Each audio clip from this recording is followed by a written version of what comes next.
Hi friends, welcome to Bindu officials. Already తమిళ చూసి మీకు అర్థమై ఉంటుంది.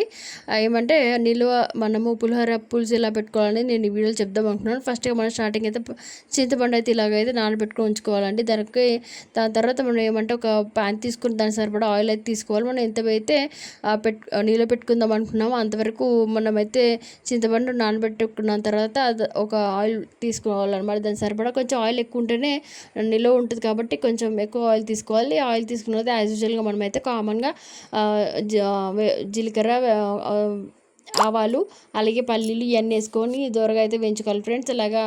ఇలా వేయించుకున్న తర్వాత మనం మిర్చి అయితే వేసుకోవాలి. దాని తర్వాత కొంతమంది పచ్చిమిర్చి కూడా వేసుకుంటారు, అది కూడా వేసుకోవచ్చు.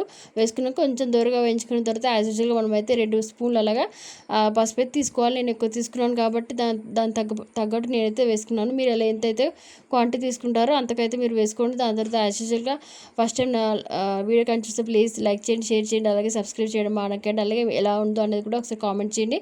తర్వాత కరివేపాకు వేసుకున్న గమ్మని వాసన వచ్చేస్తుంది హ్యాపీగా. ఏం పర్లేదు. ఏంటంటే కొంచెం వాటర్ పడకుండా అయితే చూసుకోవాలి. ఇందాక చెప్పాను కదా, నానబెట్టిన చింతపండు అంటే రసం అది మంచిగా గట్టిగా కలుపుకొని దాని తర్వాత పులుసు అంతా అందులో వేసేసుకోవాలి.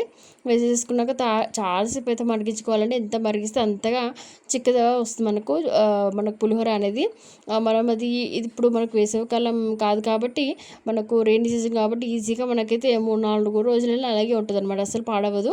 అలాగే ఏంటంటే మనం దానికి సరిపడా ఉప్పు అయితే వేసుకోవాలండి. మన ఉప్పు అనేది చాలా ఇంపార్టెంట్ ఇందులో. మరి దాని తర్వాత మరిగించిన తర్వాత అసలు మనమైతే వాటర్ అయితే ఎక్కువ ఇక్కడ అయితే పడకుండా చూసుకోవాలి. అది మాత్రం చాలా ఇంపార్టెంట్. నేను చూసాను కదా ఇలా. దాని తర్వాత మనం యాజ్ యూజువల్గా బాగానే పెట్టుకొని దానిపైన మూత పెట్టుకున్న తర్వాత ఇలా అవుతుంది. చూసారు కదా, యాజ్ యూజువల్గా మనం తీసుకొని ఒక బాణీలా తీసుకొని చల్లారిన తర్వాత మనమైతే ఒక దగ్గర అయితే ఉంచాలండి. దాని తర్వాత ఏముంది, మనకి ఎప్పుడు వీలైతే అప్పుడు కావాల్సినప్పుడు మనమైతే పులిహోర పులుసు అని తీసుకొని వేడి అన్నంలో చక్కగా కలుపుకొని తినవచ్చు అనమాట. ఇన్స్టెంట్గా రెడీగా ఉంటుంది మనకు పులిహోర పులుసు అనేది. నా వీడియో కానీ నచ్చితే ప్లీజ్ లైక్ చేయండి, షేర్ చేయండి, అలాగే కామెంట్ చేయండి. ఫస్ట్ టైం మీరు నా ఛానల్ చూస్తే please support and subscribe my channel. Thank you so much for watching my video. Bye.